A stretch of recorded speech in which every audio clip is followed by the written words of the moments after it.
नमस्कार साथियों।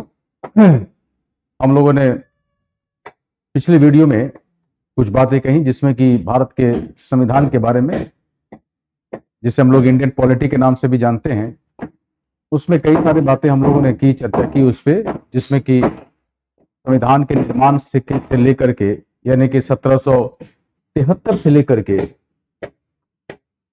है ना, और हम लोगों ने 1935 तक के जो अलग अलग एक्ट थे उसके इंपॉर्टेंस के बारे में देखा।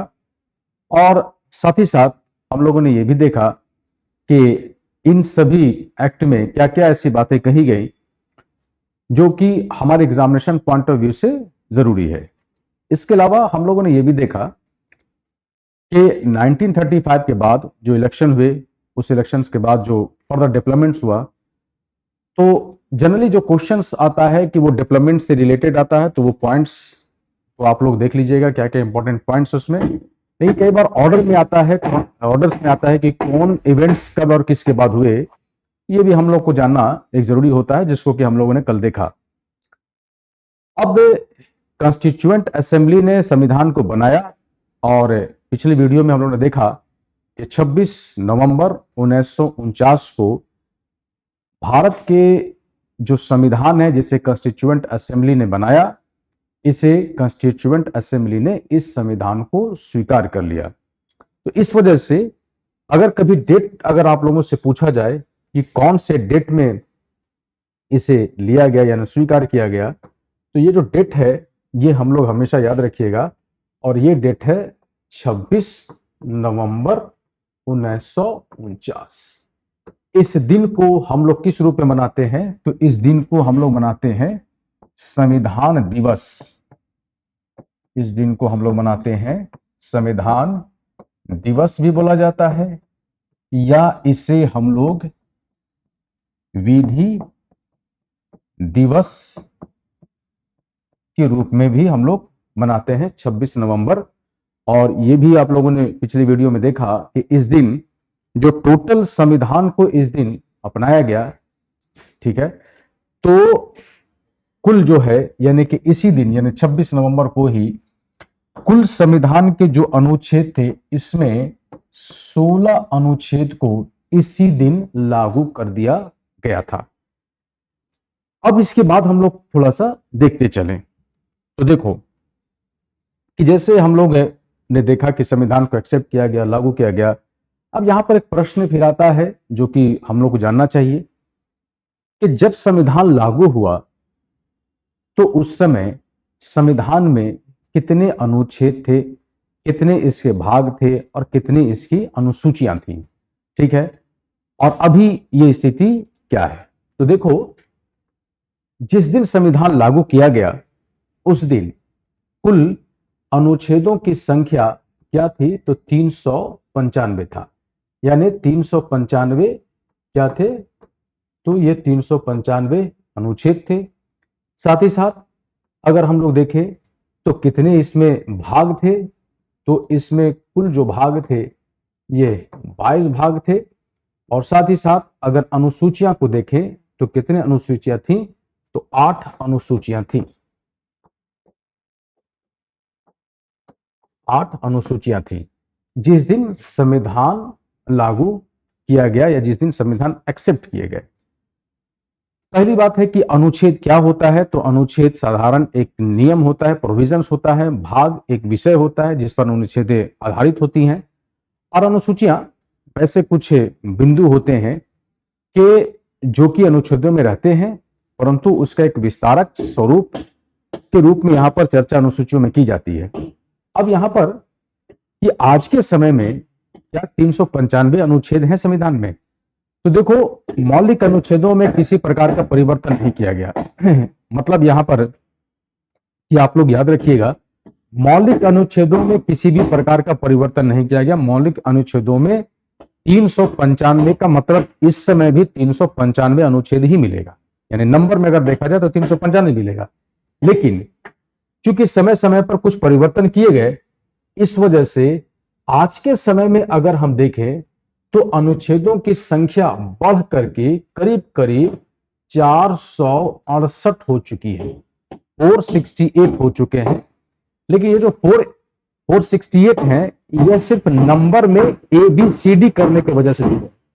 जैसे कि अगर हम लोग देखें तो मान लो कि अनुच्छेद 51 है, तो बाद में जोड़ दिया गया 51A। इसी तरह से अनुच्छेद अगर मान लो कि 21 है, तो बाद में जोड़ दिया गया 21A। तो इस वजह से नंबर में तो कोई तुम्हें चेंजिंग नहीं मिलेगा, 395 मिलेगा, लेकिन अनुच्छेदों की संख्या बढ़ जाने की वजह से यह अनुच्छेद जो है ये हो गई है 468। ठीक है, यानी प्रोविजंस की संख्या 468 हो गई, अनुच्छेदों की संख्या नंबर के हिसाब से 395 है। तो जब आपका जवाब ये होगा, अगर ये पूछा जाए कि मौलिक अनुच्छेद इस समय संविधान में कितने हैं, तो हमारा जवाब होगा 395। यदि भाग के बारे में पूछा जाए कि भाग कितने हैं, तो ये भाग मौलिक अभी भी 22 ही हैं, परंतु ABCD करने की वजह से इनकी संख्या बढ़ करके इस समय कितनी हो गई है, तो इस समय इनकी संख्या बढ़ करके हो गई है 25। और अगर ये शेड्यूल देखा जाए तो शेड्यूल मौलिक कितने थे, तो 8 थे, अब इनकी संख्या 8 से बढ़ करके कितनी हो गई है, तो अब ये बढ़ करके हो गई है 12। ठीक है, तो अगर यहां पर मौलिक अनुसूची पूछा जाए तो आपका जवाब यहां पर यह होगा कि मौलिक अनुसूचियों की संख्या में परिवर्तन हुआ है, यानी 8 के बाद 8A या 7A या 5A करके नहीं जोड़ा गया है। मतलब है कि 8 के बाद 9, 9 के बाद 10, 10 के बाद 11 और 11 के बाद 12, ये नई अनुसूचियां समय समय पर इसमें जोड़ी गई हैं। तो संविधान की पहली स्थिति ये वाली थी। ठीक है, और अब की स्थिति क्या है, तो अगर हम इसे एक अलग पॉइंट्स पर अगर हम लोग इसको देखें, तो इस समय भारत के संविधान में कुल अनुच्छेदों की संख्या 468, कुल अनुसूचियों की संख्या 12, और कुल अगर कहा जाए भाग की संख्या, तो इसकी संख्या हो गई है 25। ये हम लोगों को याद रखना होगा। कई जगह पर 448 अनुच्छेद भी लिखा हुआ है, कई जगह पर कुछ और लिखे हुए हैं सर, तो हमें उस पर कुछ ध्यान नहीं रखना है। हम लोग को ध्यान रखना 468 का मतलब 468 ही अनुच्छेद है। अब इसके बाद कुछ और बिंदु पर हम लोग चर्चा करते चलें। देखो, आज तो विषय थे, अनुच्छेद इस विषय से संबंधित जो प्रावधान थे वो हैं। इसके बाद अगर हम लोग देखेंगे और क्या क्या इसमें जोड़े गए समय समय पर, तो इसको अगर हम लोग देखते चलें तो देखिए, कई बार क्वेश्चंस आता है कि शेड्यूल से रिलेटेड, कि भारत के संविधान में टोटल अनुसूचियां कितनी हैं इस समय, तो यह है अनुसूची टोटल है 12। तो ये 12 अनुसूचियों का संबंध किस किस से चीज से, और इसमें क्या क्या ऐसे बिंदु कही गई हैं जिस पर कि हम लोग को इंफॉर्मेशन हर हालत में चाहिए। ठीक है, तो अगर हम लोग इसको देखते चले, तो अगर पहली अनुसूची की चर्चा की जाए, तो पहली अनुसूची जो है ये किससे है, तो यह भारत के राज्य एवं केंद्र शासित प्रदेश के इसमें नाम लिखे गए हैं। अगर दूसरी अनुसूची को देखें, ठीक है, तो दूसरी अनुसूची में वेतन के विषय में है। ठीक है, वेतन के विषय में है, तनख्वाह के विषय में है। तो किन किन का वेतन इसमें चर्चा किया गया है, तो इसमें चर्चा की गई है राष्ट्रपति का वेतन, इसमें चर्चा किया गया है उपराष्ट्रपति का वेतन। ठीक है, इनमें चर्चा किया गया है लोकसभा के अध्यक्ष, लोकसभा के ही अध्यक्ष, साथ ही साथ इसमें चर्चा किया गया है, ठीक है, उपाध्यक्ष के साथ साथ में इसमें चर्चा किया गया है उपसभापति, कहां के, तो राज्यसभा के उपसभापति। ठीक है, इसके अलावा, यानी इसके अलावा अगर हम लोग देखें तो इसमें चर्चा जो किया गया है वो चर्चा किसके बारे में किया गया है, तो राज्य के राज्यपाल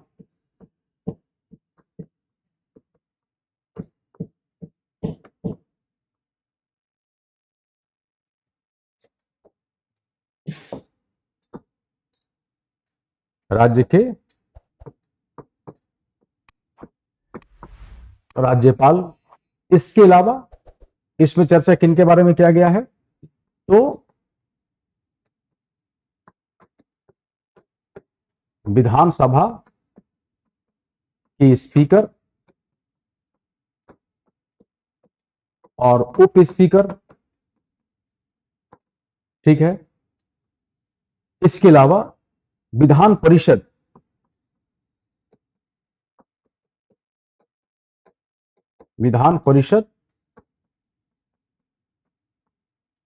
के सभापति एवं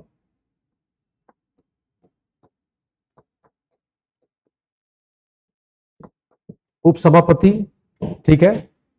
यानी कि जैसे हम आपको लिखते चले जा रहे हैं, जैसे इसको आप नोट भी कर सकते हैं कि शेड्यूल 2 में, ठीक है, शेड्यूल 2 में अगर हम लोग देखें तो इसको अलग से लिख ही देते कि शेड्यूल 2 में जो चर्चा किया गया है वो वेतन का चर्चा किया गया है, ठीक है। वेतन किनका, तो वेतन प्रेसिडेंट का, वेतन वाइस प्रेसिडेंट का, ठीक है, वेतन स्पीकर, डिप्टी स्पीकर,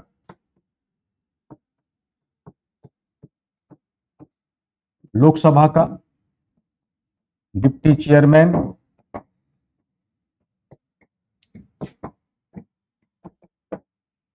राज्य सभा, ठीक है, जजेस of supreme court and high court, CAG, और इसके अलावा देखते हैं गवर्नर ऑफ द स्टेट, ठीक है। इसके अलावा चेयरमैन ऑफ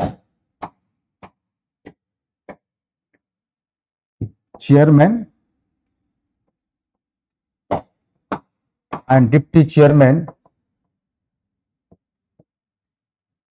ऑफ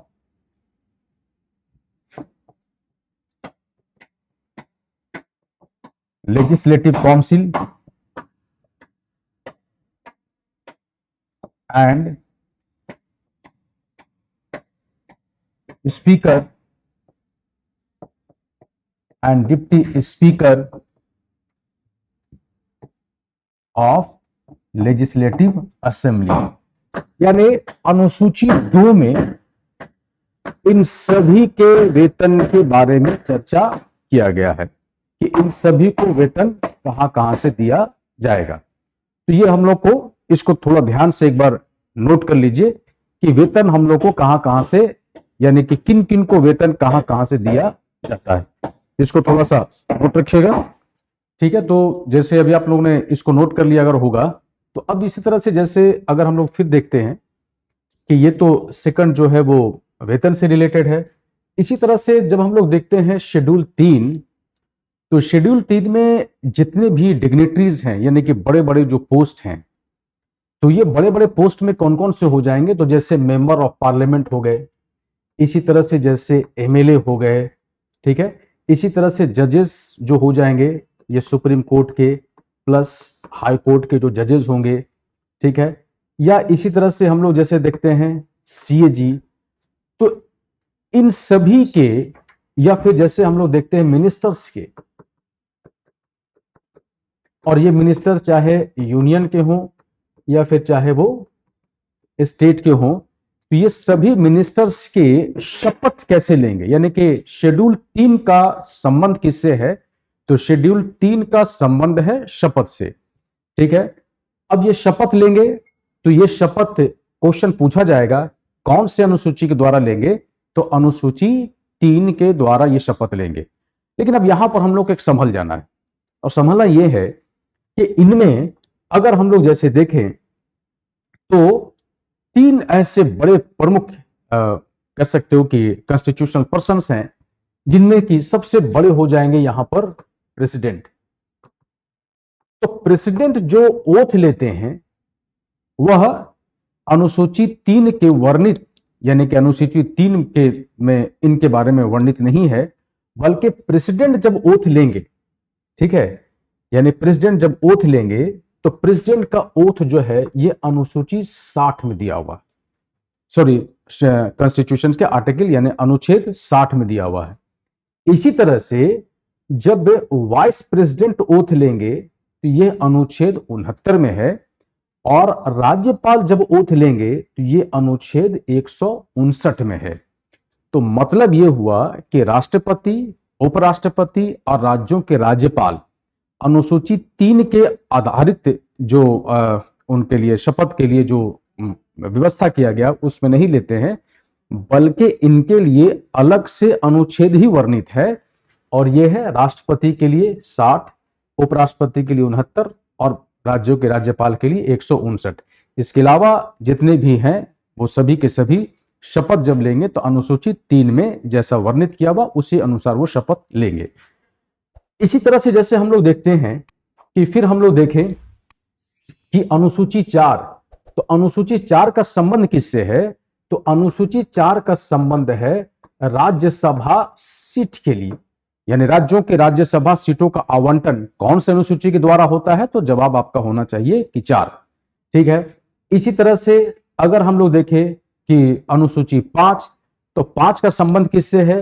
तो 5 का संबंध है अनुसूचित क्षेत्रों में प्रशासन से संबंधित है, अनुसूचित क्षेत्र में प्रशासन से संबंधित है। और जब हम लोग छठा देखते हैं तो छठा का संबंध किससे है? तो छठा का संबंध है आसाम, मेघालय,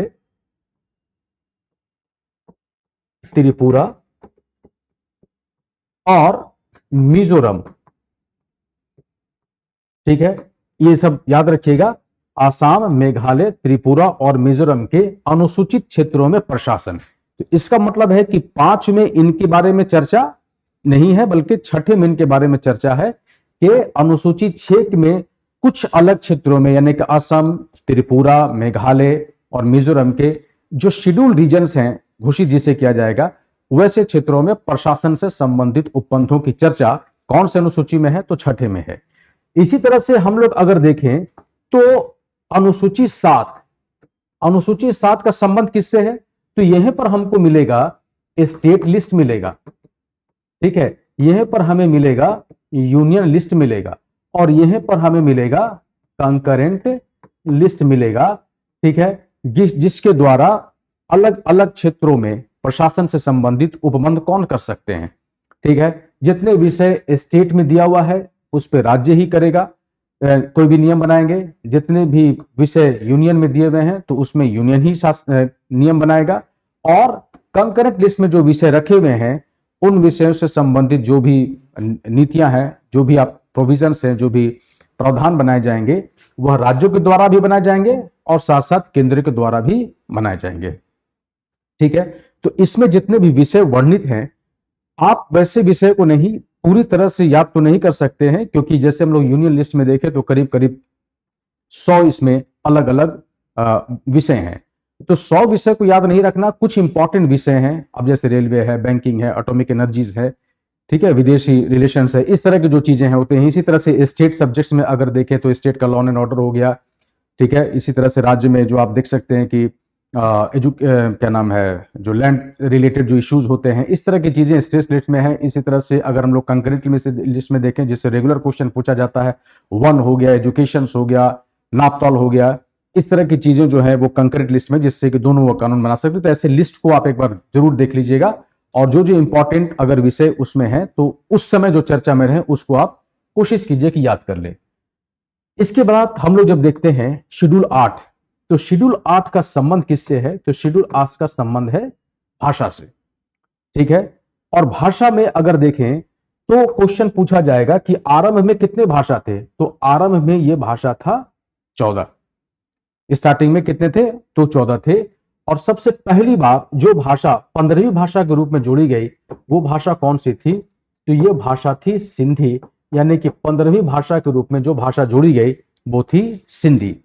इसके बाद समय समय पर इसमें भाषाएं जुड़ती चली गई, और अगर देखें तो लास्ट जो है ये 2003 में 4 भाषा जोड़ा गया। और ये 4 भाषा कौन कौन सी भाषा थी?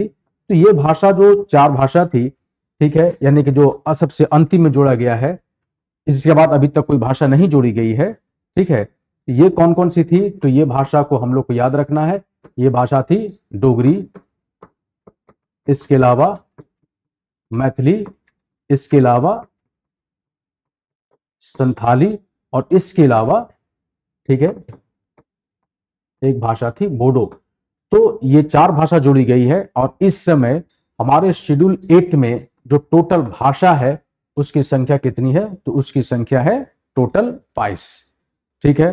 तो आरंभ कितना था? 14, अब कितना हो गया है? 22। सबसे पहली बार जो कौन भाषा जोड़ी गई? तो वो भाषा थी सिंधी, जो कि 15वीं भाषा के रूप में जोड़ा गया।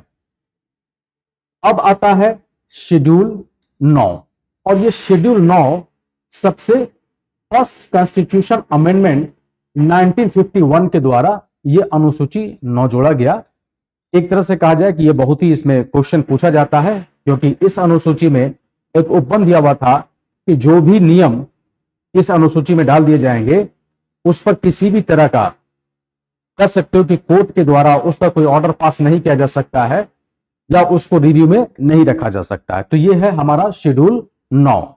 इसके बाद शेड्यूल 10 जो आया, ये शेड्यूल जोड़ा गया 52वें कॉन्स्टिट्यूशन अमेंडमेंट 1985 से, इस 85 में जोड़ा गया। और इसका संबंध किससे है? तो इसका संबंध है दल बदल से रिलेटेड, जिसे हम लोग एंटी डिफेक्शन के नाम से जानते हैं।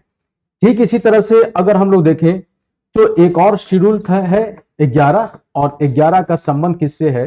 तो 11 का संबंध है पंचायती राज से, और इसे जोड़ा गया 73वें कॉन्स्टिट्यूशन अमेंडमेंट्स 1993 में इसमें जोड़ा गया।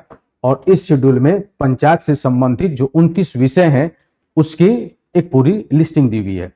ठीक इसी तरह से अगर हम लोग देखें तो एक और शेड्यूल इसमें जोड़ा हुआ है, और यह शेड्यूल है 12, और 12 का संबंध किससे है?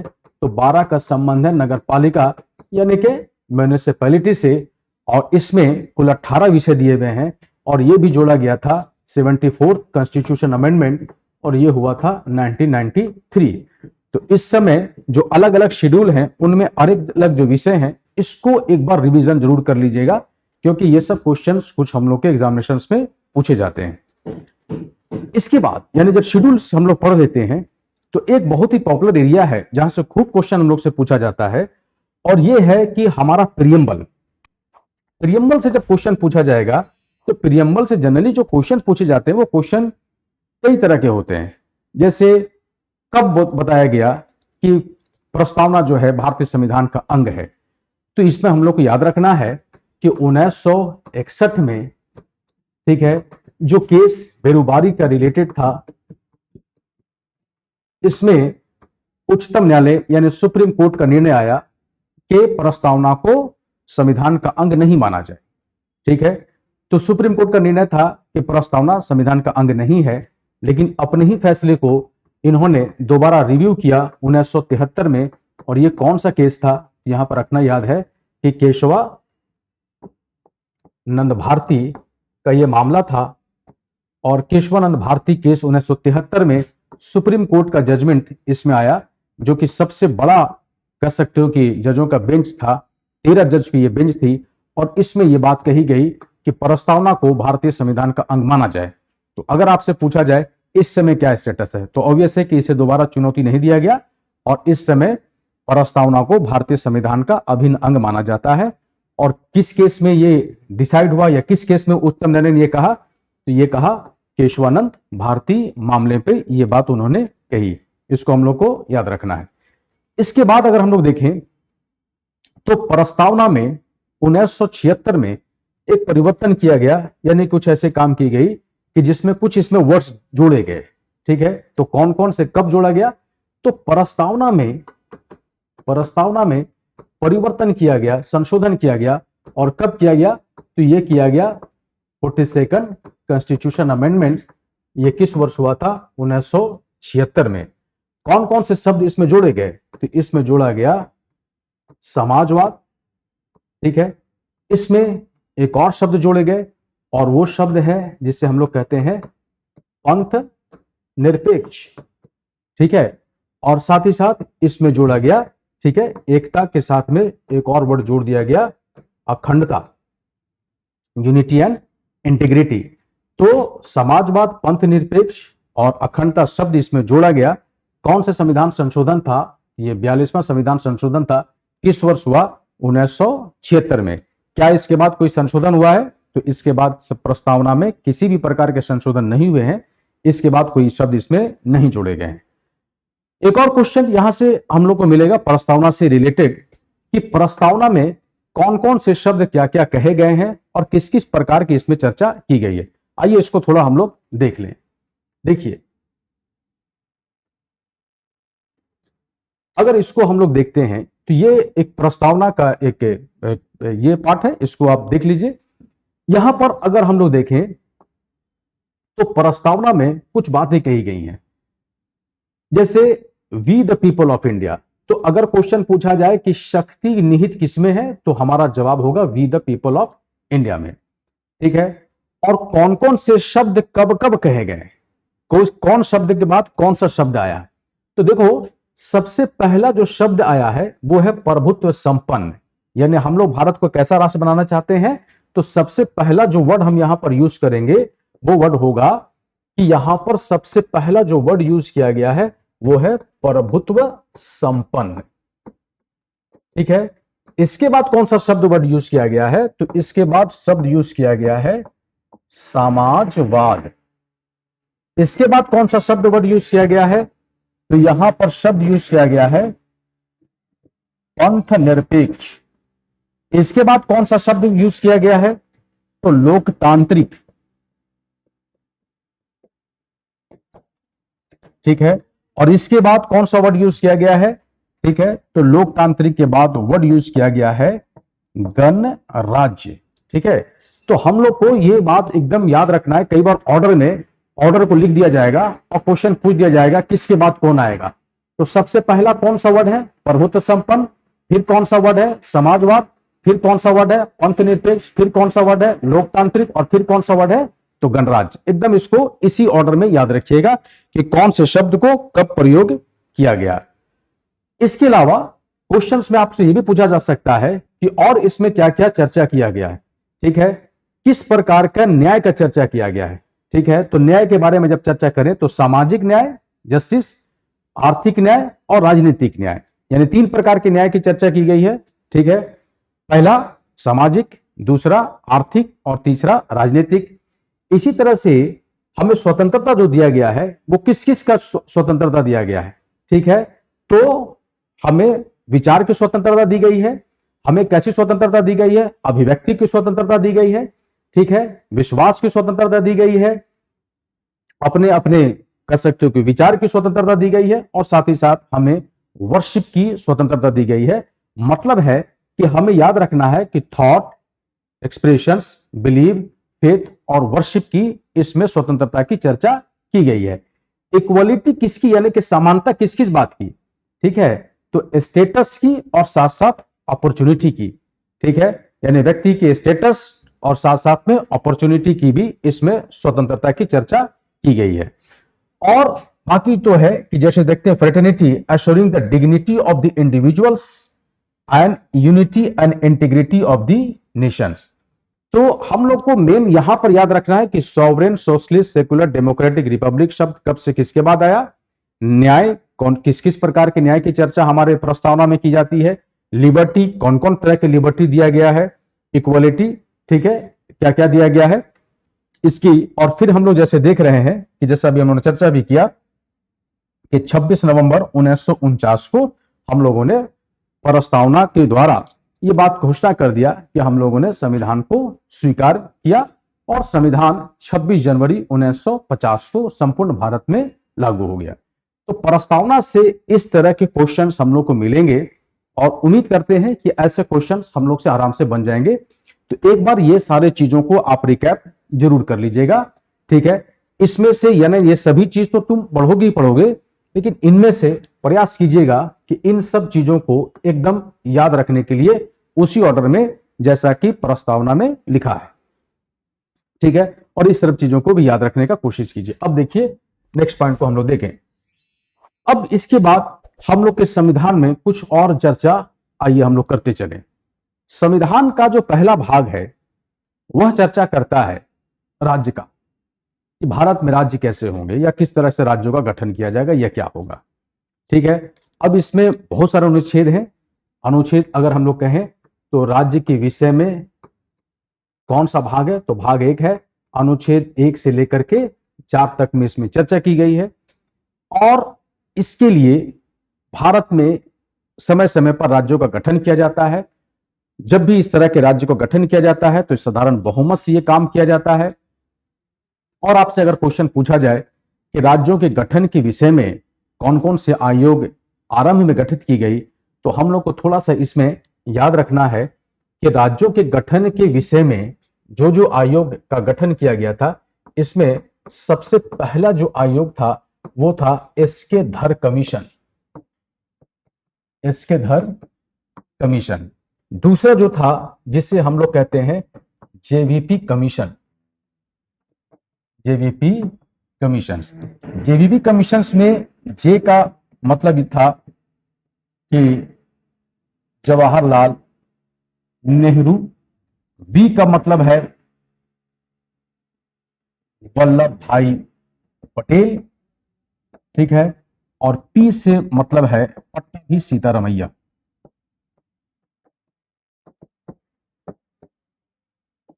ठीक है। तो ये थे यानी कि जीवीपी कमीशंस। और इसके बाद जो कमीशन का गठन किया गया, जिस कमीशन का बाद में गठन किया गया, ये कमीशन कौन था, तो इसे हम लोग बोलते हैं डॉक्टर फजल अली कमीशन, डॉक्टर फजल अली कमीशन, ठीक है। अब यहां पर हम लोग को 2-3 बात को थोड़ा सा ध्यान में याद रखने के लिए है। पहला, इसके धर कमीशन का गठन बाजाप्ता किया गया। जेवीपी कमीशन जो थी यह कांग्रेस कार्य समिति के अधीन एक समिति थी, यानी कांग्रेस कार्य समिति ने जेवीपी कमीशन की रिपोर्ट का अध्ययन करने के लिए अपने में से एक समिति बनाया था। तो एक तरह से कहा जाए कि कांग्रेसी समिति थी, यह कांग्रेस की यह समिति थी।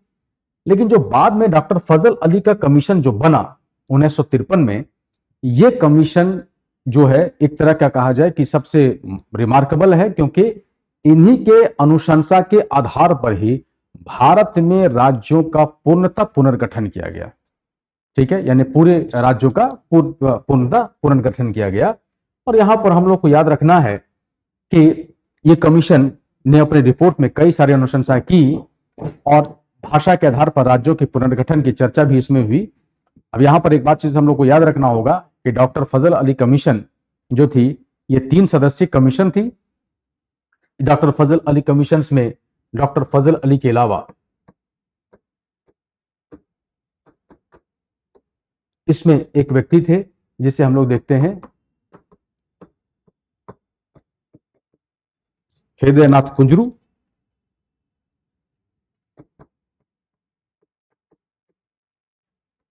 और इसके अलावा इसमें एक और व्यक्ति थे जिन्हें हम देखते हैं के.एम. पनिक्कर। यानी ये कमीशन कितने सदस्य कमीशन थी, तो ये कमीशन 3 सदस्य कमीशन थी। और इस कमीशन ने अपनी अनुशंसा 1955 के दिसंबर में दिया, जिसमें डॉक्टर फजल अली कमीशन ने भारत में कुल 16 राज्यों के गठन की चर्चा की, ठीक है। अलग अलग तरह से विभिन्न प्रकार के कर सकते हो कि प्रोविजंस को अपनाते हुए गठन करने का बात कहा गया। लेकिन अब मामला यहां पर यह है कि जब भारत में पुनर्गठन जब किया गया राज्यों का, तो इस कमीशन की अनुशंसा के आधार पर ही गठन किया गया। लेकिन पुनर्गठित जो राज्य हुए भारत में, इसमें से जो राज्यों की संख्या थी यह था 14, और साथ साथ में 6 केंद्र शासित प्रदेश बने। तो अब हम लोग को यहां पर याद रखना है कि डॉक्टर फजल अली कमीशन ने कितने स्टेट की अनुशंसा की थी, तो 16। 1956 में जो राज्य पुनर्गठन हुआ तो उसमें कितने स्टेट बने? 14। केंद्र शासित बने तो 6। ठीक है, ये वाला हमको याद रखना होगा।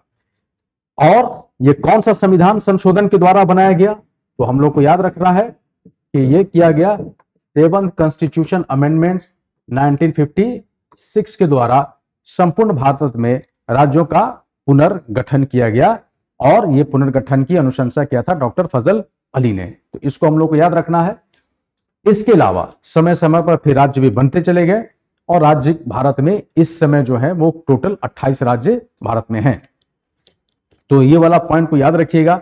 एक और बड़ा इंपॉर्टेंट तथ्य है राज्य से संबंधित, और वो ये है कि राज्यों के नामों में परिवर्तन, राज्यों की सीमाओं में परिवर्तन, इस प्रकार से यदि किसी प्रकार का परिवर्तन होता है तो ये केवल और केवल केंद्र ही कर सकता है। केंद्र का मतलब है कि संसद करेगी। दूसरा जो एक पार्ट इसमें आता है जिसे हम लोग देखते हैं नागरिकता से संबंधित, जो कि भाग 2 में है, ये भी बड़ा इंपॉर्टेंट पार्ट है। और नागरिकता से रिलेटेड कई बार कुछ क्वेश्चंस होते हैं जहां पर कई दिक्कत हो जाती है हम लोगों को। जैसे एक अनुच्छेद 6 और अनुच्छेद 7 में एक समस्या आती है कि दोनों में क्या कहा गया है। देखो, नागरिकता से संबंधित अनुच्छेद जो है ये 5 से लेकर के 11 तक है। तो 5 में है कि नागरिकता कैसे होगी, और 6ठे में क्या था कि पाकिस्तान से जो लोग भारत की तरफ आ रहे हैं। 6ठा में है कि पाकिस्तान से जो भारत की तरफ आएंगे उनके लिए क्या उपबंध होगा। और जो 7वां था, 7वां जो है, इसमें क्या था कि जो लोग भारत से यानी इंडिया से जो पाकिस्तान चले गए और फिर पाकिस्तान से जो इंडिया की तरफ वापस आए, इनके लिए उपबंध दिया हुआ है। इसको थोड़ा ध्यान से याद रखिएगा। 6ठे वाले का संबंध किससे है? तो जो पाकिस्तान से भारत की तरफ में आए। और 7वां का संबंध किसमें है? जो पहले इंडिया में यानी परिभाषित डिविजन्स के बाद जो भारत यहां से ये चले गए उस भाग में जो कि पाकिस्तान के नाम से जाना जाता है, और फिर वहां से यह वापस इंडिया की तरफ में आए, तो इनके लिए प्रोविजंस क्या होगा। इसमें एक तिथि निर्धारित किया गया, और यह तिथि बड़ा इंपॉर्टेंट है, और यह तिथि है 19 जुलाई 1948। बड़ा इंपॉर्टेंट ये तिथि है, क्योंकि इसी दिन परमिट किया गया कि इसके बाद अगर कोई भी इधर से उधर यानी भारत से पाकिस्तान, पाकिस्तान से भारत की ओर अगर आते हैं तो उन्हें एक निश्चित वीजा परमिट के द्वारा ही उन्हें प्रवेश दिया जाएगा, और उसी आधार पर नागरिकता के बातों की चर्चा की जाएगी। तो हम लोग को याद रखना है कि 6ठा जो है ये पाकिस्तान से भारत की ओर प्रव्रजन, और 7वां जो है वो इंडिया से पाकिस्तान और फिर पाकिस्तान से वापस भारत। इसके विषय में ये दोनों अनुच्छेद हैं। अनुच्छेद 8 का संबंध जो है वो है कि जो लोग वैसे कि जो भारत पाकिस्तान यानी भारत जो कि परिभाषित भारत था उससे किसी दूसरे जगह पर चले गए यानी विदेश में कहीं वो रहते हैं, तो उन्हें क्या उनके लिए अनुबंध होगा। तो उनके लिए प्रोविजन दिया गया कि वो वहां पर भारतीय राजदूत के कार्यालय में जाकर रजिस्ट्रेशन करा लें तो उन्हें नागरिकता दिया जाएगा। अनुच्छेद 9 का संबंध है कि अगर कोई व्यक्ति, अनुच्छेद 9 में याद रखिएगा बड़ा इंपॉर्टेंट अनुच्छेद है ये, और इस सबको एकदम याद रख लेना है। अनुच्छेद 9 का संबंध है कि अगर कोई व्यक्ति किसी दूसरे राष्ट्र की नागरिकता स्वेच्छा से ले लेता है तो भारत की नागरिकता उसकी खत्म हो जाएगी। अनुच्छेद 10 का संबंध है कि अगर कोई व्यक्ति अनुच्छेद 10 में है कि व्यक्ति की नागरिकता बनी रहेगी जब तक, यानी भारत में जितने लोग रह रहे हैं उनकी नागरिकता बनी रहेगी जब तक कि भारतीय संसद नागरिकता के विषय में कोई परिवर्तन न करे। अनुच्छेद 11 का संबंध है, यह कह रहा है कि लोगों की नागरिकता जो है वो अगर किसी प्रकार का उसमें संशोधन किया जाएगा तो चूंकि सिटीजन ऑफ इंडिया है तो इस वजह से नागरिकता केवल और केवल उसमें संशोधन जो भी कर सकता वो केवल और केवल संसद कर सकेगा, राज्य नहीं करेगा। क्योंकि नागरिकता के विषय में इस बात को एकदम याद रखिएगा, नोट रखिएगा अपने कॉपी में कि भारत में नागरिकता के विषय की जो चर्चा की गई है उसमें एकल नागरिकता की चर्चा की गई है। मतलब हमारे यहाँ दोहरे नागरिकता को स्वीकार नहीं किया गया है।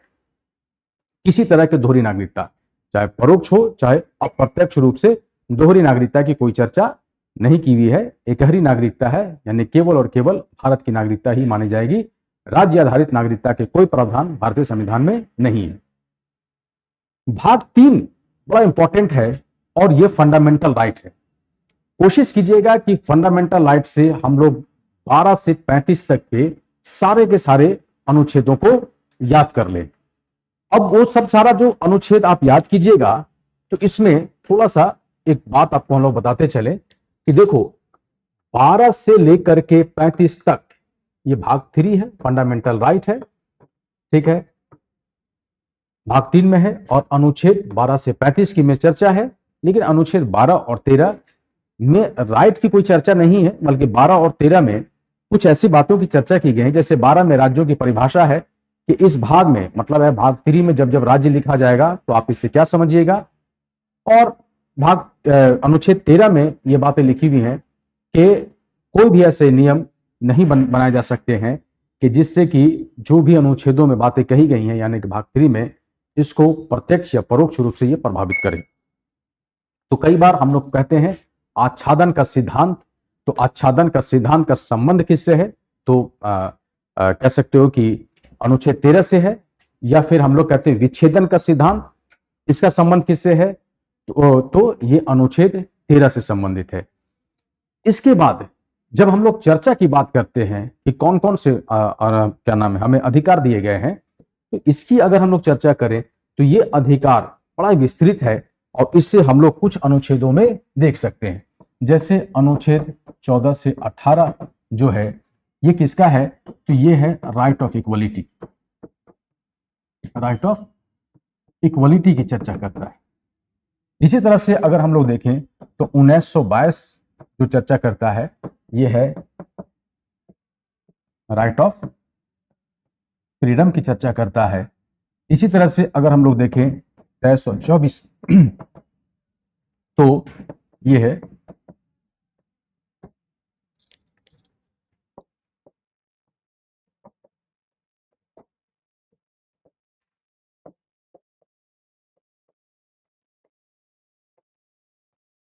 राइट अगेंस्ट एक्सप्लॉयटेशन की चर्चा करता है। इसी तरह से हम लोग देखें तो अनुच्छेद 25 से जो 28 है ये चर्चा करता है, किसकी चर्चा करता है? तो राइट ऑफ रिलीजियस फ्रीडम की चर्चा करता है। अगर हम लोग देखें 29 और 30 ये है right of education and culture की चर्चा करता है। तो अनुच्छेद जिसमें की चर्चा हो रही है, ठीक है, तो अगर हम लोग देखें तो 14 से 18, 19 से 22, 23 से 24, 25, 28 और 29, 30, मतलब है कि ये जो 5 अलग अलग भाग हैं ये अधिकार की चर्चा करते हैं। लेकिन जब कहा जाता है कि soul of the Indian constitution, यानी कि डॉक्टर भीमराव अंबेडकर ने किसे कहा, तो हम लोग यहां पर जब आते हैं तो कहते हैं कि ये अनुच्छेद 32। क्यों? क्योंकि अनुच्छेद 32 में लिखा क्या है? तो अनुच्छेद 32 में लिखा है, ठीक है, कि ये है constitutional right of constitutional remedies है। ये राइट ऑफ कॉन्स्टिट्यूशनल रेमेडीज जिसे हम लोग कहते हैं, संवैधानिक उपचार। और इसके तहत में कोई भी व्यक्ति की अगर मौलिक अधिकार का हनन होता है तो आप सीधे सुप्रीम कोर्ट में अपील कर सकते हैं। तो क्या केवल 32 में ही ऐसा दिया हुआ है? नहीं, इसके अलावा अनुच्छेद 226 में भी प्रोविजंस है कि आप कहां जा सकते हैं, तो आप हाई कोर्ट में भी अपील कर सकते हैं। तो अगर आपके मौलिक अधिकार का हनन होगा तो अनुच्छेद 32 के अंतर्गत तुम कहां जा सकते हो? Supreme court. और अनुच्छेद 226 के अंतर्गत आप कहां जा सकते हैं? तो हाई कोर्ट जा सकते हैं। और सुप्रीम कोर्ट और हाई कोर्ट रिट इश्यू करेगा, अलग अलग तरह से ये रिट इश्यूज करते हैं। और वो जो 5 रिट है उसको आप लोग नोट रखिएगा कि जब हाई कोर्ट और सुप्रीम कोर्ट जाएंगे तो वो रिट इश्यू करेंगे। कौन कौन से तरह के रिट होते हैं तो इससे हम लोग देखें तो जैसे हम लोग देखते हैं हैबियस कॉर्पस। इसी तरह से हम लोग देखते हैं एक तरह का रिट है जिसे हम कहते हैं मेंडामस। इसी तरह का एक रिट है जिसे हम कहते हैं प्रोहिबिशंस। इसी तरह के एक रिट है जिसे हम कहते हैं सर्टियोररी। और एक तरह के रीट है जिसे हम कहते हैं को वारंटो। तो मतलब है कि इस तरह के ये रीट इशू करेंगे। अब क्वेश्चन पूछा जाए कि ये रीट इशू कौन करेगा, तो सुप्रीम कोर्ट और हाई कोर्ट ही कर सकते हैं, क्योंकि निचले अदालत को ऐसे कोई अधिकार नहीं है, यानी सबऑर्डिनेट कोर्ट अर्थात जो डिस्ट्रिक्ट कोर्ट होते हैं वो रीट इशू नहीं करेंगे। तो ये रीट सभी इशू कर सकते हैं, सुप्रीम कोर्ट, और सुप्रीम कोर्ट जब भी रीट इशू करेंगे तो अनुच्छेद 32 और हाई कोर्ट ऐसे रीट इशू करेंगे अनुच्छेद 226। तो इसको याद रखिएगा। फिर हम लोग जब देखते हैं 33, 34 और 35, तो 33 में जो प्रोविजंस दिया हुआ है, ये 33 का जो संबंध है वो ये है कि अगर आवश्यक सेवा में जो लोग लगे हैं तो उनके लिए क्या क्या नियम लागू किया जाएगा। तो इसका मतलब ये है कि संसद जो है वो उनके लिए कुछ अलग से नियम बना सकता है। अगर हम लोग इसी तरह से देखें तो फिर अलग से, यानी कि 34 में अगर हम लोग देखें तो अनुच्छेद 34 के अंतर्गत में यह प्रोविजन दिया गया है कि किसी क्षेत्र पर यदि मार्शल लॉ लगा है तो उस पर जहां पर जो फोर्सेज रह रहे हैं उन फोर्सों के लिए कुछ अलग से नियम बनाए जा सकते हैं, और उनके द्वारा कार्य किए गए को जो भी कार्य किए जाते हैं उसे हमारे संसद जो है वो पूरी तरह से प्रोटेक्ट करेगी। और साथ ही साथ अनुच्छेद 35 में प्रोविजन दिया हुआ है कि जो भी हमारे यहाँ पर कह सकते हो कि भाग डी में जितने भी अधिकार दिए हुए हैं, अगर उनका कभी उल्लंघन होता है तो उससे संबंधित क्या दंड दिए जाएंगे, इससे संबंधित जो नियम होगा वो केवल भारतीय संसद ही बनाएगा। तो हम लोग को इस पॉइंट को याद रखना है, ठीक है।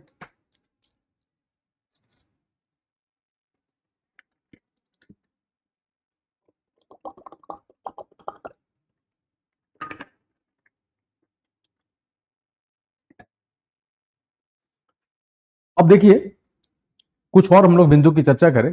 ये तो भाग 3 हो गया। इसके अलावा हम लोग के सामने कुछ और प्रश्न आ सकते हैं। जैसे हम लोग बढ़ते आगे directive principles of state policy पर, तो क्वेश्चन पूछा जा सकता है कि ये पॉलिसी की चर्चा किस में है। तो अनुच्छेद 36 से लेकर के 51 तक में चर्चा किया हुआ है, ठीक है। ये जो चर्चा 36 से लेकर के 51 के बीच में की गई है, ये कौन सा भाग है, तो ये संविधान का भाग 4 है। कहां से इसे लिया गया है, तो ये आयरिश यानी आयरलैंड के संविधान से लिया गया है। जैसे कि हम लोग अगर याद रखें फंडामेंटल राइट्स कहां से लिया गया है, तो फंडामेंटल राइट्स जो है ये एक तरह से कहा जाए कि बिल ऑफ राइट यानी कि यूएस के कॉन्स्टिट्यूशन से इसे प्रभावित है, या वहां से ही इसे अडॉप्ट किया गया है या लिया गया है। तो इसी तरह से ये आयरिश कॉन्स्टिट्यूशन से लिया गया है। और ये क्या है, तो हम लोग लिखते हैं directive principles of state policy. ये प्रिंसिपल्स है कि आप इनको सभी को मानिए, और सरकार जब भी काम करे तो ध्यान रखे कि इसी प्रिंसिपल पर आधारित वो अपने सारे कार्यों को संचालित करे। तो ये हम लोग को याद रखना है। इसमें कुछ कुछ प्रोविजंस हैं, बहुत सारे तो नहीं, लेकिन जैसे हम लोग देख सकते हैं कि कुछ प्रोविजंस इसके अंदर में है। जैसे अनुच्छेद 44, ठीक है, यूनिफॉर्म सिविल कोड, एक समान आदर्श संहिता की चर्चा अनुच्छेद 44 में है। इसी तरह से जैसे हम लोग देखते हैं कि किसी भी प्रकार के मादक द्रव्यों का उपयोग या उपभोग, उससे संबंधित अगर कोई नियम बनते हैं तो इससे हम लोग देख सकते हैं अनुच्छेद 47। इसी तरह से अनुच्छेद 46 में शेड्यूल कास्ट, शेड्यूल ट्राइब्स और जो बैकवर्ड क्लासेस हैं, इन सभी के 2 तरह के उत्थान के बारे में, यानी शैक्षणिक और इनके आर्थिक उत्थान के लिए सरकार कार्य करेगी। तो इस तरह से इसमें प्रोविजंस दिए हुए हैं जिसको कि हम लोग को याद रखना है। लेकिन जो सबसे इंपॉर्टेंट इसमें है वो है अनुच्छेद 39। अनुच्छेद 39 में क्या है, कि अनुच्छेद 39 में है कि सरकार का यह कर्तव्य होगा कि वह ऐसे नियम बने कि जो कि संसाधन का संकेंद्रण एक जगह नहीं हो, लोगों को वेजेस एक तरह से मिले, और कि सभी को संसाधन की पहुंच होनी चाहिए। ये तो आर्टिकल 39 को थोड़ा ध्यान से पढ़िएगा बढ़िया से। अनुच्छेद 40 बड़ा इंपॉर्टेंट है क्योंकि इसमें पंचायती राज के विषय में चर्चा किया गया है, तो इसको थोड़ा ध्यान से आप पढ़िए। अनुच्छेद 41 का संबंध है, तो जिसमें हम लोग देख सकते हैं कि वीकर सेक्शंस जो हैं, यानी जो जिनके पास आर्थिक रूप से किसी वजह से मजबूर हैं, तो उनके लिए कुछ सहायता के प्रावधान अगर इसमें दिए गए हैं। इसी तरह से हम लोग जब 42 को देखते हैं तो प्रसूति लाभ या फिर जो कार्य क्षेत्र में जो व्यवस्था बनाए रखना है उसके संबंध में इसमें चर्चा किया गया है, तो इसको याद रखने का कोशिश कीजिएगा। इस तरह से जितने भी अनुच्छेद इसमें दिए हुए हैं उनका। और एक जो इस भाग में जो सबसे इंपॉर्टेंट पार्ट है जिसको कि बाद में जोड़ा गया, और वो है कि जिससे हम लोग देखते हैं 51A। 42वां संविधान संशोधन के बाद एक नया भाग जोड़ दिया गया था 4A, जिसमें अनुच्छेद जोड़ा गया 51A, और इसका संबंध किससे है? इसका संबंध है फंडामेंटल ड्यूटीज से। ठीक है, तो फंडामेंटल ड्यूटीज से क्वेश्चन पूछा जा सकता है कि इसका रिकमेंडेशन किसने किया, तो आपका जवाब होगा कि इसका रिकमेंडेशन किया था, ठीक है, सरदार स्वर्ण सिंह समिति ने इसकी अनुशंसा किया था। और अनुशंसा जब किया था तो कितने कह सकते हो कि फंडामेंटल ड्यूटीज के बारे में उन्होंने अनुशंसा किया था, तो उन्होंने अनुशंसा किया था 8। परंतु जब 42वां संविधान संशोधन किया गया, 42nd कॉन्स्टिट्यूशन अमेंडमेंट 1976 में, तो इसमें एक मतलब 8 की जगह पर इसे 10 कर दिया गया। ठीक है, तो टोटल ड्यूटीज जो है वो 10 हो गए। और फिर जब 86वां संविधान संशोधन हुआ तो शिक्षा के अधिकार से संबंधित एक और उपबंध इसमें जोड़े गए। तो ये जाकर के यानी कि फंडामेंटल ड्यूटीज अभी जाकर के कितने हो गई है, तो अभी जाकर के इसकी संख्या हो गई है 11। अनुशंसित कितना था? 8। जब किया गया जोड़ा गया तो कितना हुआ? 10। और अभी कितना है? तो ये 11 है। क्या ये न्याय योग्य है? तो जवाब होगा कि नहीं, न्याय योग्य नहीं है। जैसे कि हम लोग फंडामेंटल राइट के बारे में अगर कभी पूछा जाए कि क्या ये पूरी तरह से एब्सोल्यूट है, आत्यांतिक है, तो जवाब होगा नहीं, एब्सोल्यूट नहीं है, इसमें रिस्ट्रिक्शंस हैं। ठीक है, तो उसी तरह से अगर इसको देखो तो यहां पर इसका जवाब ये होगा कि ये जो है ये ऑप्शनल है। माना जाए तो अच्छी बात है, नहीं माना जाए तो इसके ऊपर में कोई कह सकते हो कि कोई दंड का प्रावधान नहीं है ये। अब इसके बाद हम लोग जब देखते हैं भाग 5, यहां से हम लोग का यूनियन का काम शुरू होता है। राष्ट्रपति का कह सकते हो कि विभिन्न यानी कि भारतीय संसद के बारे में चर्चा की जाती है। और एक बेहतरीन क्वेश्चन जो यहां से आप लोग को मिलेगा वो क्वेश्चन ये होता है कि भारतीय संसद का गठन, ठीक है, किस आधार पर, यानी कि संसद के कौन कौन से अंग हैं। तो हम लोग को ये वाला पिरामिड को याद रखना है कि भारतीय संसद की जब हम चर्चा करते हैं तो यहां पर प्रेसिडेंट की चर्चा करेंगे, यहां पर हम चर्चा करेंगे राज्यसभा की चर्चा करेंगे, यहां पर चर्चा हम करेंगे तो लोकसभा की चर्चा करेंगे। यानी जब हम संसद के बारे में चर्चा करेंगे तो संसद का मतलब होता है यानी कि पार्लियामेंट की जब हम लोग बात करेंगे तो पार्लियामेंट के 3 अंग हैं। ठीक है, तो इसमें प्रेसिडेंट, राज्यसभा और लोकसभा, ये तीनों मिलाकर के ही संसद का कसरत रचना करते हैं, जिसके बारे में कौन से अनुच्छेद में हमें मिलेगा, तो अनुच्छेद 79 में इसके बारे में चर्चा होगा। अभी जैसे कि हाल ही में राष्ट्रपति का चुनाव हुआ और हम सभी को हो सकता है कि ये क्वेश्चन मिले, तो हो सकता है कि नहीं भी मिले। तो यहां पर हम लोग को केवल राष्ट्रपति के चुनाव प्रणाली को याद रखना है कि राष्ट्रपति के चुनाव में कौन कौन पार्टिसिपेट करते हैं।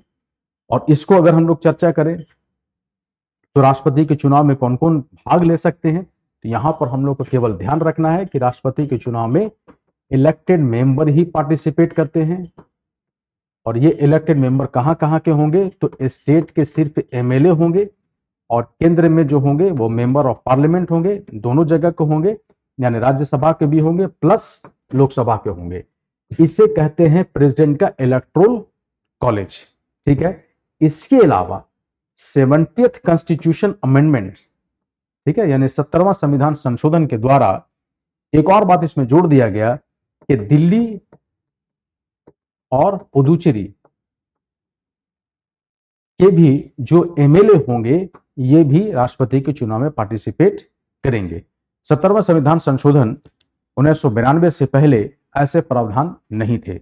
तो इसके यानी कि अब जो है अगर पूछा जाए कि दिल्ली और पुदुचेरी के एमएलए क्या भाग लेते हैं, तो आपका जवाब होगा कि हाँ लेते हैं। 70वें संविधान संशोधन के बाद ये बात कही गई।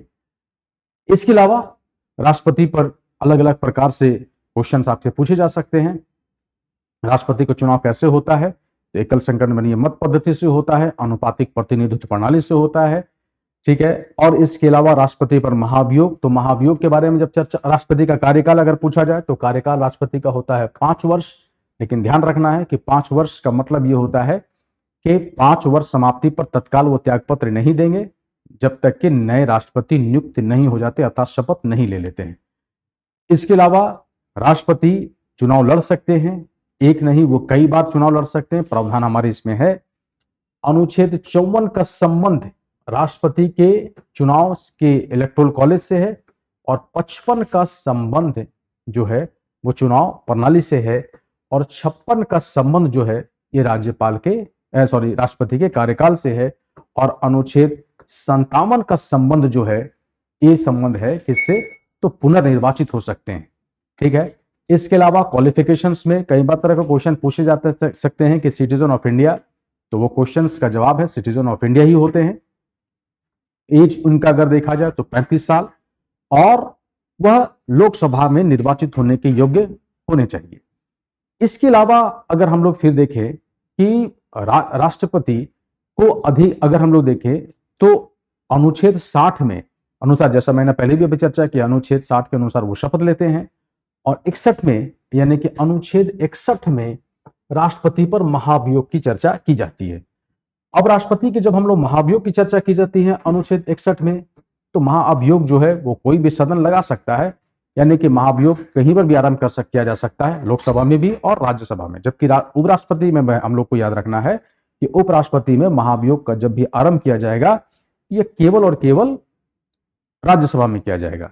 ठीक है, महाभियोग के लिए कुछ विशेष चीज को हम लोग को याद रखना है कि महाअभियोग जो भी हाउस लगाएगा उस हाउस के टोटल स्ट्रेंथ का 1/4 उस पेपर पर सिग्नेचर करेंगे। 14 दिन पहले नोटिस होगा और 2/3 फुल स्ट्रेंथ से अगर ये पास हो जाता है तो दूसरे हाउस में चला जाएगा।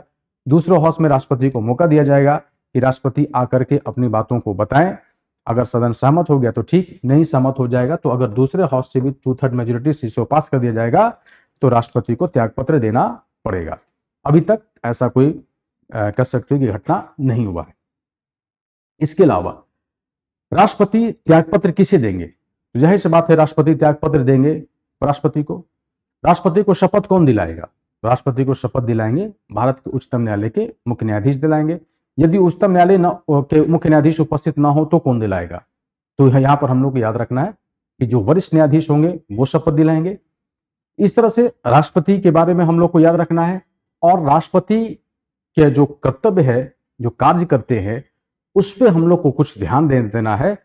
कई सारी नियुक्तियां होती हैं जो राष्ट्रपति करते हैं, जैसे प्रधानमंत्री की नियुक्ति राष्ट्रपति करते हैं, संघ के मंत्री की नियुक्ति राष्ट्रपति करते हैं, अटॉर्नी जनरल की नियुक्ति राष्ट्रपति करते हैं, सीएजी की नियुक्ति राष्ट्रपति करते हैं, उच्चतम न्यायालय में न्यायाधीश की नियुक्ति राष्ट्रपति करते हैं। ठीक है, तीनों सेनाओं के प्रमुख की नियुक्ति राष्ट्रपति करते हैं। तो ये कई सारे पोस्ट हैं। गवर्नर की नियुक्ति राष्ट्रपति करते हैं। राज्यों में प्रशासक जो होते हैं वो यानी कि केंद्र शासित प्रदेश में, तो उसकी नियुक्ति भी राष्ट्रपति के द्वारा किया जाता है। इसी तरह से जैसे हम लोग देखें कि जो कमिश्नर्स होते हैं, चीफ कमिश्नर्स वगैरह जो होते हैं, इनकी नियुक्ति भी राष्ट्रपति के द्वारा किया जाता है। कई सारे आयोग का गठन राष्ट्रपति के द्वारा किया जाता है। कई तरह के आयोग का जो कह सकते हो कि जो मेंबर्स होते हैं, जो उनके सेक्रेटरी होते हैं, जो चेयरमैन होते हैं, उनकी नियुक्ति, जैसे कि यूपीएससी के जो अध्यक्ष होंगे, उनके जो मेंबर्स होंगे, उनकी नियुक्ति राष्ट्रपति के द्वारा किया जाएगा। भाषाई आयोग का गठन राष्ट्रपति करेंगे और उसके चेयरमैन और उनके जो मेंबर्स होते हैं उनकी नियुक्ति राष्ट्रपति के द्वारा किया जाता है। इसी तरह से महिला आयोग के चेयरमैन और उनके सदस्यों की नियुक्ति राष्ट्रपति के द्वारा किया जाता है। इसी तरह से हम लोग जैसे देख सकते हैं कि अनुसूचित जाति जनजाति आयोग का गठन भी राष्ट्रपति के द्वारा किया जाता है और इनके चेयरमैन और इनके सदस्यों की नियुक्ति राष्ट्रपति के द्वारा किया जाता है। वित्त आयोग का गठन भी वित्त आयोग का जो गठन राष्ट्रपति के द्वारा किया जाता है। उनके अध्यक्ष और उनके सदस्यों की नियुक्ति भी राष्ट्रपति के द्वारा किया जाता है। तो ये सब जितना भी नियुक्ति होता है इसको थोड़ा सा ध्यान से देख लीजिएगा। इसके अलावा राष्ट्रपति संसद के सत्र को बुलाते हैं। अच्छा, ये जब नियुक्ति करते हैं तो राष्ट्रपति के पास ये जो अधिकार है ये इनको एक्जीक्यूटिव ऑर्डर के रूप में हम लोग देखते हैं। आर्टिकल 74 में अगर आपसे कभी क्वेश्चन पूछा जाए तो आर्टिकल 74 में ये बात लिखी हुई है कि राष्ट्रपति अपने कार्यपालिका शक्तियों का उपयोग किस के माध्यम से करेंगे, तो इन्हीं एक्जीक्यूटिव के माध्यम से यानी मिनिस्टर के माध्यम से करेंगे, जिनकी नियुक्ति राष्ट्रपति करेंगे। और सभी जो मंत्री होंगे वो राष्ट्रपति के ही अनुशंसा पर वो कार्य करेंगे और राष्ट्रपति के प्रति वो जवाबदेह भी होंगे। ठीक है, तो ये वाला हमको याद रखना है। तो ये सभी काम जो राष्ट्रपति करते हैं वो एक्जीक्यूटिव के द्वारा करते हैं। लेकिन राष्ट्रपति जब संसद का सत्र बुलाते हैं, राष्ट्रपति जब संसद में अभिभाषण करते हैं, राष्ट्रपति जब संसद को कभी भंग करते हैं, या राष्ट्रपति जब राज्यसभा में 12 सदस्यों का मनोनयन करते हैं, ठीक है। इसके अलावा राष्ट्रपति जो बिल को पास करते हैं, ये सभी शक्तियां जो राष्ट्रपति की हैं वो सभी के सभी कैसी शक्ति, विधायिका कर शक्ति है। बिल पास करने में हम लोग को याद रखना है कि राष्ट्रपति के पास वीटो पावर होता है और वीटो पावर के द्वारा ही वो ऐसे विधेयक को पास करते हैं। ठीक है, वीटो पावर का इस्तेमाल कर सकते हैं। पॉकेट वीटो का इस्तेमाल 1986 में ज्ञानी जैल सिंह ने किया। टोटल वीटो जो है राष्ट्रपति के पास कितने तरह के हैं, तो 3 तरह के हैं। एक को हम लोग कहते हैं एब्सोल्यूट वीटो, दूसरे को हम लोग कहते हैं जिसे कहा जाता है सस्पेंडेड वीटो, और तीसरे जिसे हम लोग कहते हैं पॉकेट वीटो, ये राष्ट्रपति के पास है। वीटो का मतलब आम बोलचाल की भाषा में अगर देखा जाए तो एक तरह से कहा जाए कि इसे रोकना। ठीक है, भारत में जैसे ये तीनों वीटो हैं और ये वीटो के द्वारा राष्ट्रपति किसी भी विधेयक को रोक सकते हैं। एब्सोल्यूट वीटो में पूरी तरह से निरस्त कर सकते हैं। पॉकेट वीटो में ना तो वो इस पर सहमति देंगे ना असहमति देंगे, और सस्पेंडेड वीटो में राष्ट्रपति जो भी कर सकते हो कि बिंदु उनके सामने आता है वो उससे अग्रसारित कर देते हैं। यानी कि कुछ उनको अगर ऐसा लगता है कि इसमें कुछ परिवर्तन है या कुछ उसमें चीजें ऐसे हैं कि जो कि समझ में नहीं आ रही हैं, तो वो संसद को दोबारा वापस लौटा सकते हैं। लेकिन यहाँ पर प्रावधान को याद रखना है कि एक बार अगर राष्ट्रपति सस्पेंडेड वीटो का इस्तेमाल करते हुए किसी विधेयक को लौटा देते हैं और दोबारा फिर से वो पारित होकर के सदन के द्वारा इन्हें भेज दिया जाता है, तो अब राष्ट्रपति इस पर किसी भी प्रकार का निर्णय नहीं लेंगे, अर्थात अब राष्ट्रपति इस पर हर हालत में अपनी अनुमति देंगे। तो इसको थोड़ा सा याद रखिएगा कि हर हालत में राष्ट्रपति अपनी अनुमति उस पर देंगे ही देंगे। इसके अलावा जब हम लोग देखते हैं कि ये क्वेश्चंस कई बार आर्टिकल से रिलेटेड आता है कि प्रधानमंत्री की चर्चा कौन से अनुच्छेद में है, तो अनुच्छेद 75 में। अगर पूछा जाए कि यूनियन काउंसिल ऑफ मिनिस्टर्स राष्ट्रपति को उनके कार्यों में सहयोग करेंगे, ये कौन से अनुच्छेद में है, तो अनुच्छेद 74 में ये प्रोविजंस दिया हुआ है। राष्ट्रपति संसद को बुलाएंगे, संसद के सत्र को संबोधित करेंगे, तो संसद सत्र को जब बुलाएंगे तो ये कौन से अनुच्छेद में है, तो ये है आर्टिकल 85। तो इसको याद रखोगे। आर्टिकल 86 में राष्ट्रपति मैसेज भेज सकते हैं और आर्टिकल 87 में है कि राष्ट्रपति संबोधित करते हैं। राष्ट्रपति संबोधित कब कब करेंगे, तो यहां पर हम लोग को याद रखना है कि वर्ष में जो पहला सत्र होगा उसको राष्ट्रपति संबोधित करेंगे, और साथ साथ में जब लोकसभा का चुनाव हो जाता है उस साल जो पहली सत्र होगी लोकसभा की, उसे राष्ट्रपति संबोधित करते हैं। तो इसको हम लोग को याद रखना है। इसके अलावा राष्ट्रपति मैसेज भेज सकते हैं सदन में, और आर्टिकल 77 को एकदम याद रखना है, क्योंकि 77 में यानी कौन सा अनुच्छेद की हम चर्चा कर रहे हैं, तो अनुच्छेद 77 की हम चर्चा कर रहे हैं, जिसमें कहा जाता है कि भारत की संपूर्ण कार्यपालिका किसके नाम से चलेगा, तो राष्ट्रपति के नाम से ही चलता है। इसको अनुच्छेद 77 को हमको बढ़िया से याद रखना है। ये राष्ट्रपति के हम लोग कार्यों को चर्चा हम लोग कर रहे हैं। इसके अलावा राष्ट्रपति के पास एक पावर होता है जिसे हम लोग देख सकते हैं, जिसे हम लोग इनका न्यायिक शक्ति के रूप में देखा जाता है।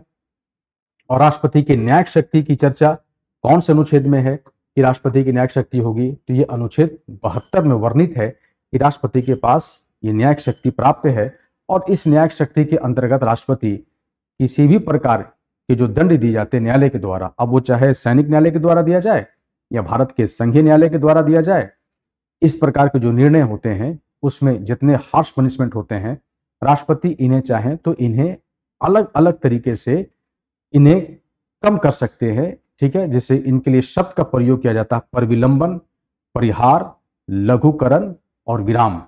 तो इस तीनों को याद रखिएगा कि परिविलंबन में क्या किया जाता है, तो केवल उन्हें समय दे दिया जाता है। परिहार में क्या होता है, तो इसमें जो दंड होते हैं उसकी प्रकृति में बिना परिवर्तन किए ही उसकी मात्रा में कमी कर दी जाती है। लघुकरण में क्या होता है, तो लघुकरण में होता यह है कि दंड के जो पूरी तरह से प्रकृति है और जो दंड का जो कह सकते हो कि जो ड्यूरेशंस हैं यानी जो अवधि है, तो अवधि में और प्रकृति में ये दोनों में कमी की जाती है लघुकरण में। और विराम में पूरी तरह से कई बार माफ कर दिया जाता है किसी विशेष कारण से। तो इसको हम लोग को याद रखना है कि ये सब राष्ट्रपति के पास अनुच्छेद 72 में पावर है। इसके अलावा राष्ट्रपति के पास एक और पावर है अनुच्छेद 103 में। और अनुच्छेद 103 में राष्ट्रपति के पास पावर क्या है, तो अनुच्छेद 103 में राष्ट्रपति के पास अधिकार है कि वह अगर कोई संसद सदस्य के बारे में यह पता चले कि यह किसी ऐसे प्रक्रिया के द्वारा ये संसद सदस्य बने हैं जो कि जो नियम है उसके अनुकूल नहीं है, तब ऐसे में राष्ट्रपति इनकी सदस्यता को रद्द कर सकते हैं। लेकिन यहां पर हम लोग को याद रखना है कि जब राष्ट्रपति ऐसा करेंगे तो इसके लिए चुनाव आयोग से परामर्श करने के बाद ही ऐसा करेंगे। इसके अलावा अनुच्छेद 124 अगर हम लोग देखें और अनुच्छेद 200 यदि हम लोग 17 देखें तो राष्ट्रपति के पास अधिकार है कि अनुच्छेद 124 के अंतर्गत में उच्च न्यायालय में न्यायाधीशों की नियुक्ति, उच्चतम सुप्रीम कोर्ट में न्यायाधीशों की नियुक्ति और अनुच्छेद 217 में उच्च न्यायालय में न्यायाधीशों की नियुक्ति के विषय में चर्चा किया जाता है। ये राष्ट्रपति नियुक्त करते हैं। और इसके अलावा अनुच्छेद 143 के अंतर्गत में राष्ट्रपति के पास यह अधिकार है कि वो न्यायालय से किसी मामले पर परामर्श मांग सकते हैं। तो इसको हम लोग को बढ़िया से याद रखना होगा। और इससे हम लोग अगर थोड़ा सा अनुच्छेदों में अगर हम लोग बांट दें, यानी केंद्रीय शक्ति के बारे में यदि अनुच्छेद में वर्गीकरण किया जाए तो इसको थोड़ा सा आप अच्छे से याद रखिएगा कि अनुच्छेद 52 से लेकर के अनुच्छेद 78 तक में जो चर्चा किया गया है, ठीक है, यह चर्चा किससे रिलेटेड है? तो ये चर्चा जो है वो केवल और केवल यूनियन एग्जीक्यूटिव से रिलेटेड है। आर्टिकल 79 से देखें और 123 तक में अगर हम लोग देखें तो ये किस में चर्चा है? तो ये चर्चा किया गया है यूनियन लेजिस्लेचर की चर्चा की गई है। और 124 से लेकर के 147 तक की अगर हम लोग चर्चा करें तो ये चर्चा किसके विषय में किया गया है? तो ये चर्चा किया गया है यूनियन जुडिशरी के बारे में। याद रखिएगा इसको कि 52 से 78 एग्जीक्यूटिव के बारे में, 79 से 123 यूनियन लेजिस्लेचर के बारे में, 124 से 147 यूनियन जुडिशरी यानी कि सुप्रीम कोर्ट के बारे में चर्चा किया गया है। तो इसको थोड़ा सा क्लब करके याद रखिएगा। इसके अलावा जैसे हम लोग देखें तो अनुच्छेद 76 बड़ा इंपॉर्टेंट है और article 76 is related to attorney general of India. और अटॉर्नी जनरल कौन है? तो अटॉर्नी जनरल को भारत का प्रथम विधि अधिकारी के रूप में परिभाषित किया जाता है, first law officer of India के बारे में। And also he is the legal adviser to the government of India. इसके अलावा इस समय जैसे हम लोग देखते हैं के वेणुगोपाल अटॉर्नी जनरल है। और यहां पर एक वर्ड यूज करते हैं हम लोग कि अटॉर्नी जनरल के बारे में कि ये hold the office till the pleasure to the president, till the pleasure to the president, यानी कि राष्ट्रपति के प्रसाद पर्यंत ये पद धारण करते हैं। इसका मतलब ये होता है कि इन्हें कभी भी राष्ट्रपति पद से हटा सकते हैं। और अटॉर्नी जनरल की योग्यता अगर हम लोग देखें तो इनकी योग्यता उच्चतम न्यायालय के न्यायाधीश की योग्यता के बराबर होता है। ठीक है, तो ये आर्टिकल 76 में इसमें चर्चा किया गया है। इसी तरह से हम लोग जैसे देखें कि राष्ट्रपति के बाद उपराष्ट्रपति की अगर हम लोग चर्चा करें, चूंकि इस वर्ष दोनों चुनाव हुए हैं, तो उपराष्ट्रपति की अगर हम लोग चर्चा करें तो अच्छा एक और चीज बड़ा इंपॉर्टेंट है कि जैसे अगर आप लोग जैसे ये क्वेश्चन पूछा जाए कि राष्ट्रपति का जो कार्यकाल होता है या फिर राष्ट्रपति का जो कार्यकाल जो समाप्त होता है तो क्या राष्ट्रपति दोबारा पुनर्निर्वाचित हो सकते हैं? तो ये जरूर इसमें याद रखिएगा कि पुनर्निर्वाचित हो सकते हैं। और अगर ये देखा जाए कि राष्ट्रपति के बाद जैसे उपराष्ट्रपति, तो उपराष्ट्रपति की चर्चा कौन से अनुच्छेद में किया गया है? तो अब यहां पर हम लोग को याद रखना है कि राष्ट्रपति भारत के कार्यपालिका प्रधान होंगे। ठीक है, तो इसकी चर्चा किया गया है आर्टिकल 53 में चर्चा किया गया है। आर्टिकल 53 में चर्चा किया गया है कि कार्यपालिका प्रधान होंगे।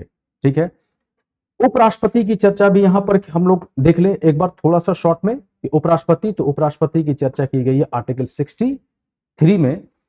उपराष्ट्रपति के चुनाव में जो इनका निर्वाचन मंडल होता है, उस निर्वाचन मंडल में राष्ट्रपति के निर्वाचन मंडल से थोड़ा हट कर होता है, क्योंकि उपराष्ट्रपति के निर्वाचन मंडल में लोकसभा प्लस राज्यसभा के इलेक्टेड और प्लस नॉमिनेटेड मेंबर इसमें पार्टिसिपेट करते हैं। ठीक है, लेकिन राज्य के विधानसभा के सदस्य इसमें पार्टिसिपेट नहीं करते। बाकी प्रक्रिया वैसे ही होती है कि जैसे क्या नाम है राष्ट्रपति का होता है। दूसरा याद रखिएगा, राष्ट्रपति के चुनाव में 50 अनुशंसक और 50 इनके समर्थक होने चाहिए। ठीक है, यानी कि 50 इनके अनुशंसक और 50 इनके सहमत वाले यानी कि प्रपोजर, और सेकेंडर जिसको हम लोग बोल सकते हैं वो होने चाहिए। उपराष्ट्रपति में 20 अनुशंसक प्रस्तावक और 20 अनुशंसक इसमें होना चाहिए। तो ये थोड़ा सा अंतर है राष्ट्रपति और इसमें। दूसरा क्या होता है कि राष्ट्रपति पर महाभियोग की जब चर्चा होती है तो उसमें दोनों सदस्य पार्टिसिपेट करते हैं। राष्ट्रपति पर महाभियोग दोनों सदन में आरंभ किया जा सकता है। उपराष्ट्रपति के मामले में है कि उपराष्ट्रपति पर जब भी महाभियोग लगाया जाएगा तो ये शुरुआत किया जाएगा राज्यसभा से ही शुरुआत किया जाएगा। राज्यसभा में ये जो महाभियोग पास होगा तो उस समय के तत्कालीन 2/3 सदस्य, तत्कालीन यानी जो प्रेजेंट है उस समय, यानी इफेक्टिव मेजोरिटी से ये पास किया जाएगा। और साथ ही साथ उपराष्ट्रपति अगर बीच में त्यागपत्र देते हैं तो यह त्यागपत्र किसे देंगे, तो यह त्यागपत्र राष्ट्रपति को देंगे। ठीक है, तो ये प्रोविजंस हम लोग याद रखना है। और उपराष्ट्रपति जब शपथ लेंगे तो इन्हें शपथ दिलाएंगे भारत के राष्ट्रपति। और शपथ किस अनुच्छेद के अंतर्गत होगा, तो ये होगा अनुच्छेद 69 के अंतर्गत में उपराष्ट्रपति शपथ लेंगे। कार्यकाल कितना होगा, तो कार्यकाल 5 साल होगा। और उपराष्ट्रपति को जो वेतन मिलेगा तो उन्हें वेतन मिलेगा एज ए राज्यसभा के चेयरमैन के नाते। और वहां पर हम लोग वर्ड यूज करते हैं पदेन सभापति। पदेन सभापति मतलब ये होता है कि ये जब तक इस पद पर, उपराष्ट्रपति के पद पर रहेंगे तो राज्यसभा के सभापति भी ये रहेंगे। इसका मतलब है कि उपराष्ट्रपति जो हैं यह राज्यसभा के सदस्य नहीं होते हैं, लेकिन फिर भी चूंकि उपराष्ट्रपति हैं इस वजह से राज्यसभा के सभापति का दायित्व का निर्वहन ये करते हैं। तो इसको हम लोग को याद रखना है। और साथ साथ में यहां पर एक और चीज को हम लोग याद रखना है कि 64 में चर्चा किया गया कि उपराष्ट्रपति राज्यसभा के सभापति के रूप में काम करेंगे। तो अनुच्छेद 65 में चर्चा किया गया है कि उपराष्ट्रपति जो होंगे, ठीक है, ये राष्ट्रपति के दायित्व का निर्वहन करेंगे कब, जबकि राष्ट्रपति का पद रिक्त होगा या खाली होगा। इन्हें वेतन जब इस समय दिया जाएगा तो इन्हें वेतन मिलेगा वही जो राष्ट्रपति को दिया जाता है। क्या इस समय ये राज्यसभा के सभापति का काम करेंगे, जवाब है नहीं। इस जब तक वो राष्ट्रपति के पद पर रहेंगे तब तक वो राज्यसभा के सभापति के रूप में काम नहीं करेंगे। तो राज्यसभा के सभापति का काम फिर कौन करेगा इस समय, तो राज्यसभा के सभापति का काम करेंगे राज्यसभा के उपसभापति, इनके दायित्व का निर्वहन करेंगे। ठीक है, तो इस पॉइंट्स को हम लोग को ध्यान से एकदम रिवीजन कर लेना बढ़िया से। अब जब चर्चा हम लोग करते हैं, ऐसे और भी उपराष्ट्रपति के बारे में पॉइंट्स हैं जिसको कि हम लोग आप लोग याद रखिएगा। मोटा मोटा बिंदु पर हम लोग चर्चा एक केवल आपको रिवीजन करवा देते हैं ताकि वो रिकैप भी हो जाए और आप याद भी कर लीजिए। इसी तरह से जैसे हम लोग देखते हैं कि लोकसभा और राज्यसभा, लोकसभा की चर्चा राज्यसभा की चर्चा अनुच्छेद 80 में है, लोकसभा की चर्चा अनुच्छेद 81 में किया गया है। राज्यसभा परमानेंट हाउस है, लोकसभा जो है वो 5 साल उसका कार्यकाल होता है। राज्यसभा परमानेंट हाउस है का मतलब ये होता है कि राज्यसभा में कभी विघटन नहीं होगा, लेकिन राज्यसभा के 1/3 सदस्य कितने वर्ष पर, तो हर 2 वर्ष पर रिटायर करते चले जाएंगे और नए नियुक्तियां, नए इलेक्शंस के द्वारा वो चुनते चले जाएंगे। अगर हम लोग देखें लोकसभा, तो लोकसभा जो है ये परमानेंट हाउस नहीं है। इसका कार्यकाल कितना है, तो इसका कार्यकाल 5 वर्ष होता है। एक बार 42वां संविधान संशोधन 1976 में इसके कार्यकाल को बढ़ा करके कर दिया गया था 6 वर्ष, लेकिन फिर से दोबारा 44वां संविधान संशोधन के द्वारा 1978 में इसके कार्यकाल को फिर से कर दिया गया 5 वर्ष। ठीक है, क्या कार्यकाल बढ़ाया जा सकता है? हाँ, बढ़ाया जा सकता है। अगर नेशनल इमरजेंसी होगा तो एक बार में 1 साल से कार्यकाल को बढ़ाया जा सकता है। जैसे हम लोग देखते हैं 1975 में जब इमरजेंसी की घोषणा की गई थी तो इसके कार्यकाल को 76 से 77 और 77 से 78, ठीक है, यानी 2 बार इसके कार्यकाल को 1-1 साल बढ़ाया गया था। तो ये मामला है। राज्यसभा का मामला यह है कि राज्यसभा में जो है वो 1/3 सदस्य 2 वर्ष पर रिटायर करते चले जाएंगे और राज्यसभा एक कह सकते हो कि परमानेंट हाउस के जैसा ये काम करता है, मेंबर रिटायर करते चले जाते हैं। एक और हम लोग को याद रखना होगा कि राज्यसभा और लोकसभा में, तो अब यहां पर है कि राज्यसभा और लोकसभा में सदस्य, राज्यसभा में इस समय जो टोटल मेंबर्स हैं उनकी संख्या कितनी है, तो 245 है। 245 में 233 निर्वाचित हैं और प्लस 12 कहां से ये मनोनीत हैं, तो हम लोग को याद रखना है कि यह साहित्य से, ये कला से, यह विज्ञान से और साथ ही साथ समाज सेवा के क्षेत्र से इन्हें मनोनीत किया जाता है राष्ट्रपति के द्वारा। लोकसभा में अगर हम लोग देखें तो लोकसभा में टोटल 543 मेंबर हैं। इसमें भी 2 मनोनीत सदस्य होते थे एंग्लो इंडियंस, जिसे 104 संविधान संशोधन के द्वारा समाप्त कर दिया गया। तो टोटल स्ट्रेंथ लोकसभा में कितने होते हैं, तो 543 होते हैं। अब अगर हम लोग देखें वोटर का, तो एक बड़ा परिवर्तन हमें दिखाई देता है, क्योंकि राज्यसभा के सदस्य को कौन निर्वाचित करते हैं, तो निर्वाचित इन्हें करते हैं एमएलए स्टेट के, इन्हें निर्वाचित करते हैं। और ये एमएलए कैसे होने चाहिए, तो ये एमएलए सभी इलेक्टेड होना चाहिए। तो राज्यसभा के जो सदस्य होते हैं वो एमएलए के द्वारा निर्वाचित होते हैं। और ये जो निर्वाचन प्रक्रिया होता है ये ओपन बैलेट सिस्टम पर चलता है, ये ओपन बैलेट सिस्टम पर होता है, ठीक है। और इसमें मतलब कि इसमें सीनियर कह सकते हो कि क्रम, इसमें आपको प्रेफरेंस देने होते हैं। और हम लोग जब देखें लोकसभा का चुनाव, तो लोकसभा का चुनाव जो होता है वह मतलब जनता यानी कि एक सिंपल चुनाव प्रणाली है, जिसे हम लोग कह सकते हो कि जनरल इलेक्शन के रूप में जानते हैं। और इसमें एक परिवर्तन किया गया लोकसभा में, कि लोकसभा के चुनाव में 61वां संविधान संशोधन 1989 में आयु को 21 साल जो था इसे घटा करके कर दिया गया 18 साल। तो लोकसभा के चुनाव में हर वो व्यक्ति पार्टिसिपेट कर सकता जो भारतीय है, जिसकी उम्र 18 साल या इससे ज्यादा है। तो दोनों के वोटर अलग अलग हैं। राज्यसभा के जो वोटर होंगे वो एमएलए होंगे इलेक्टेड, और लोकसभा के जो वोटर होंगे वो सभी, यानी कि जिसे हम लोग अडल्ट फ्रेंचाइजी सिस्टम कहते हैं, वयस्क मताधिकार प्रणाली आधारित है। 61वां संविधान संशोधन से एज को घटाया गया, ठीक है। पहले जो 21 साल था इसे घटा करके 18 साल कर दिया गया। और ये सीक्रेट बैलेट सिस्टम पर होता है, यानी लोकसभा का चुनाव जो होता है ये सीक्रेट बैलेट सिस्टम पर संचालित होता है। तो इन लोग को इसको भी याद रखना है। इसके अलावा लोकसभा की कोई भी सीट यदि खाली हो जाए तो इसे 6 माह के अंदर भर दिया जाएगा। राज्यसभा में प्रोविजन से ही है कि जैसे ही सीट खाली हो जाए तो उसे 6 माह में उसे फिलअप कर दिया जाएगा। शक्ति के मामले में अगर देखें तो लोकसभा के पास शक्तियां ज्यादा हैं राज्यसभा की तुलना में, लेकिन सदन की अगर आधार पर देखा जाए तो राज्यसभा जो है वो अपर हाउस माना जाता है, शक्तियां इनके पास थोड़ी सी ज्यादा हैं। अनुच्छेद 312 में राज्यसभा के पास एक विशिष्ट शक्ति प्राप्त है कि राज्यसभा जो है वो ऑल इंडिया सर्विसेज को क्रिएट कर सकती है। राज्यसभा के पास ये भी शक्ति प्राप्त है कि राज्यसभा जो है वह किसी भी विषय जो कि राज्य सूची में वर्णित है उसे सदन से पारित करके उसे केंद्रीय सूची में डालने के लिए कह सकती है, और केंद्र को अधिकार दे सकती है कि उस विषय पर वो कानून बना सके। इसके अलावा राज्यसभा के पास ज्यादा अधिक शक्तियां प्राप्त नहीं है, ठीक है। उपराष्ट्रपति को हटाए जाने से संबंधित जो भी प्रस्ताव होगा वो राज्यसभा में ही आरंभ होगा। लेकिन लोकसभा के पास ज्यादा पावर है। लोकसभा के पास ज्यादा पावर इस वजह से है कि जो भी राजनीतिक दल लोकसभा में मेजोरिटी में होगा, केंद्र में सत्ता उसी की होगी। अगर हम लोग देखें तो लोकसभा में आपको ध्यान से याद रखना है कि लोकसभा में जो लोकसभा के स्पीकर होते हैं वह बड़े पावरफुल होते हैं। अनुच्छेद 93 में लोकसभा के स्पीकर की चर्चा की गई है, और ये सदन के सदस्य होते हैं, सदन के सदस्यों के द्वारा इनका निर्वाचन किया जाता है। कभी अगर ऐसा होता है कि मनी बिल के बारे में, तो अंतिम निर्णय किसका होगा, तो लोकसभा के स्पीकर का ही निर्णय अंतिम होता है।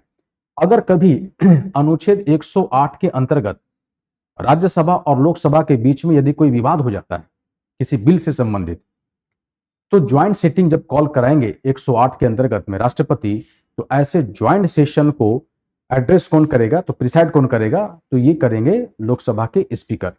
क्या अब तक ऐसे ज्वाइंट सेशन हुए, ऐसे क्वेश्चन आपसे पूछे जा सकते हैं। तो हम लोग को जवाब होगा कि यस, ऐसे ज्वाइंट सेशंस हुए हैं। और ये कितने ज्वाइंट सेशन अब तक हो चुके हैं, तो अब तक जो है वो 3 ज्वाइंट सेशन हुए हैं। एक हुए हैं 1961 में, दूसरा कब हुआ है तो 1978 में, और तीसरा कब हुआ है तो 2002 में, ठीक है। 1961 में डाउरी से रिलेटेड, 1978 में बैंकिंग रेगुलेशंस एक्ट के, और 2002 में एंटी टेररिस्ट बिल के लिए करके ये हुआ था।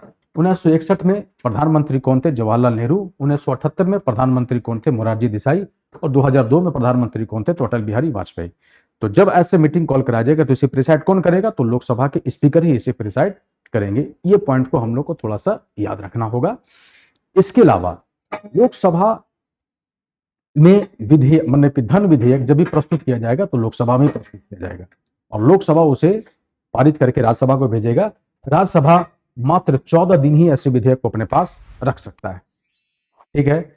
लेकिन राज्यसभा के द्वारा जो भी अनुशंसा किया जाएगा उस पर लोकसभा सहमत हो या ना असहमत हो, एक बार लोकसभा अगर ऐसे विधेयक को पारित करके फिर राष्ट्रपति के पास भेज देते हैं तो उस पर राष्ट्रपति हर हालत में अपनी सहमति देगा, क्योंकि जो वीटो पावर को हम लोग पढ़ रहे थे उस वीटो पावर में राष्ट्रपति के पास सीमित शक्तियां ये हैं कि धन विधेयक और संविधान संशोधन विधेयक पर, ठीक है, धन विधेयक और संविधान संशोधन विधेयक पर राष्ट्रपति किसी भी तरह का वीटो शक्ति का प्रयोग नहीं कर सकते हैं, ठीक है। अन्य विधेयक पर तो कर सकते हैं। लोकसभा इस मामले में अगर देखा जाए तो शक्तियां ज्यादा प्राप्त हैं, तो लोकसभा को इस पॉइंट्स पर हम लोग को थोड़ा सा याद रखना होगा और राज्यसभा के इलेक्शन प्रोसीजर के बारे में याद रखना होगा कि ये जो इलेक्शंस हैं, ये इलेक्शन कैसा होता है, तो ये इलेक्शंस ओपन बैलेट सिस्टम से कराया जाता है। इस बात के अलावा एक और चीज को हम लोग थोड़ा सा देखते चले, जैसे ये तो दोनों सदन, अब यूनियन काउंसिल ऑफ मिनिस्टर्स, अब यहां पर एक क्वेश्चन आता है कि यूनियन काउंसिल ऑफ मिनिस्टर्स में कितने तरह के मंत्री होते हैं, तो 3 तरह के मंत्री होंगे। कौन इसके हेड होंगे, तो प्राइम मिनिस्टर इसके हेड होंगे। और यूनियन काउंसिल ऑफ मिनिस्टर किसके प्रति जवाबदेह होता है, तो अब यहां पर याद रखना सामूहिक जवाबदेह होते हैं लोकसभा के प्रति। जवाबदेही यदि क्वेश्चन पूछा जाए तो जवाबदेही ये दोनों सदन के प्रति होते हैं, क्योंकि क्वेश्चन आवर में लोकसभा भी क्वेश्चन पूछ सकता है और राज्यसभा के सदस्य भी क्वेश्चन पूछ सकते हैं, लेकिन सामूहिक रूप से जवाबदेह जो होंगे वो होंगे लोकसभा के प्रति। और लोकसभा को अधिकार है कि लोकसभा, हालांकि भारतीय संविधान में कहीं पर वर्णित नहीं है, भारतीय संविधान में केवल 118 में यह दिया गया है कि दोनों सदन अपने अपने सदन संचालन के लिए नियम बना सकता है। तो लोकसभा के जो नियम 198 हैं, ठीक है, नियम 198 के तहत में यह सीधे सीधे सरकार के खिलाफ अविश्वास प्रस्ताव ला सकता है, लोकसभा में ही आएगा। और अगर किसी मंत्री के खिलाफ में ऐसे प्रस्ताव पास हो जाते हैं तो वह केवल मंत्री त्यागपत्र नहीं देगा बल्कि सरकार को ही त्यागपत्र देना पड़ेगा। इस प्रकार से मंत्री परिषद को कंट्रोल करता है लोकसभा। मंत्री परिषद में अगर सीनियरिटी के हिसाब से देखा जाए तो सबसे जो सीनियर होंगे वो कौन होंगे, तो वो कैबिनेट मिनिस्टर्स होंगे।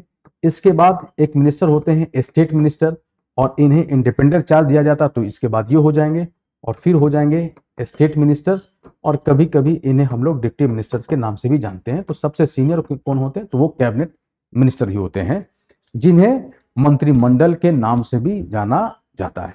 जब मंत्री परिषद बोलेंगे तो तीनों, और मंत्रिमंडल जब बोला जाए तो केवल और केवल। अगर कभी पूछा जाए कि क्या मंत्रिमंडल का जिक्र कभी किया गया है, तो हमारा जवाब होगा हाँ, ऐसा जिक्र किया गया है अनुच्छेद 352 में, यानी नेशनल इमरजेंसी के समय में मंत्रिमंडल शब्द का प्रयोग यहां पर हमें दिखाई देता है। इसको हमें याद रखना होगा। और इसके अलावा एक और बड़े अधिकारी हैं, ठीक है, यानी कि लोकसभा और राज्यसभा के ऐसे कुछ प्रश्नों का हम लोग जवाब देखते चलेंगे। और अनुच्छेद 85 में ही राष्ट्रपति को अधिकार है कि अगर प्रधानमंत्री अनुशंसा करे तो राष्ट्रपति लोकसभा को भंग भी कर सकते हैं, ठीक है, लेकिन कर ही सकते हैं। इसके बारे में संवैधानिक को बंद यह है कि राष्ट्रपति को यह पूरा विश्वास हो कि जो भी प्रधानमंत्री ऐसा रिकमेंड करते हैं वो मेजोरिटी में है। तो इसको हम लोग याद रखेंगे। मंत्रिपरिषद, मंत्रिपरिषद के प्रत्येक सदस्य व्यक्तिगत रूप से, सामूहिक रूप से लोकसभा और व्यक्तिगत रूप से ये राष्ट्रपति के प्रति जवाबदेह होंगे। नियुक्ति करेंगे राष्ट्रपति, अनुशंसा करेंगे प्रधानमंत्री, त्यागपत्र देंगे राष्ट्रपति को, प्रधानमंत्री को अनुशंसा से ही राष्ट्रपति इनके त्यागपत्र को भी स्वीकार करेगा। इसको हम लोग को याद रखना होगा। मंत्रिपरिषद में सदस्यों की संख्या कितनी होगी, पहले ऐसा कुछ नहीं था, लेकिन 91 संविधान संशोधन किया गया, 91st कॉन्स्टिट्यूशन अमेंडमेंट्स किए गए, और इस अमेंडमेंट्स में एक प्रावधान दे दिया गया कि मंत्रिपरिषद की जो संख्या होगी ये 15% होगा to the lower house of the Indian parliament, यानी लोकसभा के 15% से ज्यादा मंत्रिपरिषद के सदस्य नहीं होंगे, और इस 15% में प्रधानमंत्री को भी ऐड करेंगे, ठीक है। तो ये हम लोग को याद रखना होगा। इसके अलावा जैसे हम लोग अगर मंत्रिपरिषद से कि ये बात की अगर चर्चा कर ले, अब इसके बाद एक और प्रोविजंस को देखते चलिए कि लोकसभा राज्यसभा से ऐसे कुछ प्रश्नों को हम लोग जरूर देख लें। अब इसके बाद यानी कि राज्यसभा के बाद, मंत्रिपरिषद के बाद कुछ और चीज की चर्चा हम लोग करते चले। अब यहां पर एक व्यक्ति हैं जिन्हें हम लोग कहते हैं सीएजी। तो सीएजी के बारे में हम लोग को याद रखना है कि सीएजी कौन है। तो सीएजी 148 से लेकर के 151 में इसमें चर्चा की गई है। इन्हें controller auditor general of India के नाम से जानते हैं। इन्हें नियुक्त करते हैं कौन, तो राष्ट्रपति। और इनका कार्यकाल कितना होगा, तो इनका कार्यकाल, ठीक है, 6 वर्ष या 65 वर्ष, दोनों में से जो पहले आ जाए। हटाया कैसे जाएगा? तो इन्हें संसद के विशिष्ट प्रक्रिया के द्वारा हटाया जाएगा, जैसे कि उच्चतम न्यायालय के न्यायाधीश को हटाया जाता है। कार्य क्या है? तो भारत के संपूर्ण जो विभिन्न जो कह सकते हो कि वित्तीय जो खर्च होते हैं, तो संपूर्ण वित्तीय जो खर्च है, जो आमदनी है, इसके ये पूरा लेखा जोखा का परीक्षण करते हैं। क्या केवल लेखा जोखा का परीक्षण करते हैं? जवाब है नहीं। इन लेखा जोखा के साथ साथ में, यानी कि आमदनी और खर्च के परीक्षण के साथ साथ में, उनमें अपनाई गई प्रक्रिया का भी अध्ययन करते हैं। सीएजी रिपोर्ट किसको देगा? राज्य का विषय होगा तो सीएजी रिपोर्ट राज्यपाल को देगा, और अगर केंद्रीय विषय होगा तो सीएजी अपनी रिपोर्ट किसे देंगे? तो राष्ट्रपति को देंगे। ठीक है। और राष्ट्रपति और राज्यपाल, यानी राज्य में राज्यपाल, इस रिपोर्ट को संसद के पटल पर रखाएगा, और केंद्र में अगर हम लोग देखें तो राष्ट्रपति ऐसी रिपोर्ट को संसद के पटल पर रखाता है। कौन अध्ययन करता है? Public account committee CAG report का अध्ययन करता है। ये हम लोग को याद रखना है। इसके अलावा हम लोग जब उच्चतम न्यायालय में आते हैं, भारत के उच्चतम न्यायालय, तो न्यायालय का मामला में हम लोग को याद रखना है कि 124 से 147 में सुप्रीम कोर्ट के बारे में चर्चा किया गया है। सुप्रीम कोर्ट में न्यायाधीशों की संख्या समय समय पर परिवर्तित है, और न्यायाधीशों की संख्या कौन बढ़ाएगा? तो यहां पर हमको याद रखना है कि न्यायाधीशों की संख्या केवल और केवल संसद के द्वारा ही उसे बढ़ाया जा सकता है। सुप्रीम कोर्ट के जजों का कार्यकाल कितना होगा? तो देखो, कार्यकाल अगर हम लोग देखें तो सुप्रीम कोर्ट जज का कार्यकाल एक निश्चित है कि 65 वर्ष। यहां पर कार्यकाल 6 साल, 5 साल, 6 साल ऐसा कुछ लिखा हुआ नहीं है, बल्कि आयु है कि 65 वर्ष तक वो कार्यकाल पर, वो अपने पद पर बने रहेंगे। तो 65 वर्ष तक बने रहेंगे।